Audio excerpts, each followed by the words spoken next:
واقعہ کربلا کی قسط نمبر 54 کل آپ تک پہنچی، جس میں امام عالی مقام میدان کربلا میں جنگ کے لیے تشریف لے جاتے ہیں۔ آپ کے صاحبزادگان، آپ کے بھائی، آپ کے دوست، آپ کے چاہنے والے سب شہید ہو چکے ہیں۔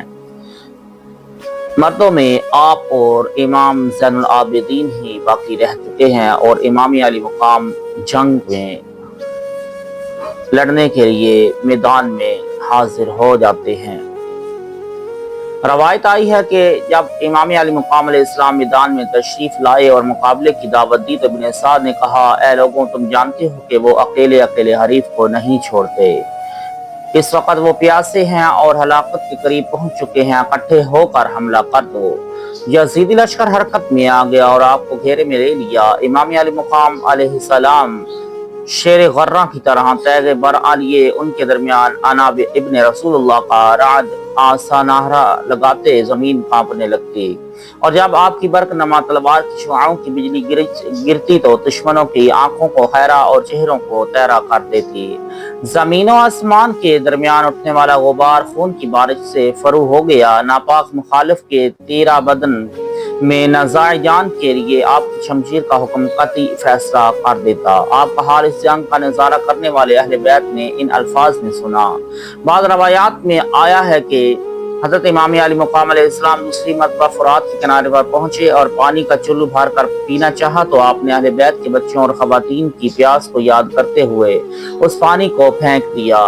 ایک روایت میں ہے کہ آپ پانی کا چلو منہ کے سامنے لائے اور ابھی وہ آپ کے حلق میں نہ پہنچا تھا کہ حسین بن نمیر نے آپ کے چہرہ اقدس پر تیر چلا دیا اور وہ پانی آپ کے نصیب نہ ہوا، اور آپ کا منہ مبارک گھڑی گھڑی خون سے بھر جاتا تو خون باہر بہنے لگتا۔ دشمن نے یکلخت حملہ کر دیا اور امام علی مقام علیہ السلام کا جسم نازنین بہت سے زخموں کے ساتھ گھائل کر دیا۔ امام علی مقام علیہ السلام نے جنگ سے ہاتھ اٹھا لیا اور آپ کا گھوڑا بھی کمزور پڑ گیا، جہاں بھی آپ پہنچتے اس کی لگام کھینچ لیتے۔ ابن سعد نے امام علی مقام کی کمزور حالت کو دیکھا تو آپ پر آوازہ کسا۔ امام حسین علیہ السلام نے فرمایا، تو خود آئے گا یا مجھے قتل تک پہنچائے گا؟ ابن سعد نے نادم ہو کر گھوڑے کی لگام کھینچی اور وہاں سے واپس آ گیا۔ تاہم شمر نے پیادوں سے کہا کہ آپ کے گردا گرد گھیرا ڈال لو۔ یزیدی پیادوں نے امام علی مقام علیہ السلام کو گھیرے میں لے لیا تو آپ نے ان پر اس طرح شمشیر چلائی کہ وہ عزیمت اٹھا کر بھاگ نکلے۔ شمر نے نادم ہو کر سنگ دلوں کا ایک گروہ اپنے ساتھ لیا اور امام حسین علیہ السلام کے سامنے جانے کا قصد کیا، اور اس کے بعد فوجیوں نے چاہا کہ اہل بیت کے خیموں کو لوٹ لیں۔ امام حسین علیہ السلام نے فرمایا، اے آل یوسف ابو سفیان، اگر تم میں دین نہیں ہے تو اس قدر حیا بھی نہیں کہ تم میرے جسم سے تعارف نہ کرو۔ شمر نے کہا، اے حسین، آپ کیا چاہتے ہیں؟ امام حسین علیہ السلام نے فرمایا، تمہاری غرض مجھے قتل کرنا ہے اور میں اس جگہ کھڑا ہوں اور تمہارے ساتھ جنگ کر رہا ہوں، اور میری آرزو یہ ہے کہ میرے حرم پر حملہ نہ کیا جائے جبکہ میں ابھی زندہ ہوں۔ شمر نے کہا، اے ابن فاطمہ، میں آپ کی اس خواہش کو قبول کرتا ہوں، اور خیموں کی طرف جانے والے لوگوں کو حکم دیا کہ واپس آ جاؤ۔ اہل بیت کے خیموں سے ہمیں کیا حاصل ہوگا؟ ہمارا مقصود قتل حسین ہے، اگر کچھ کر سکتے ہو تو یہاں کرو۔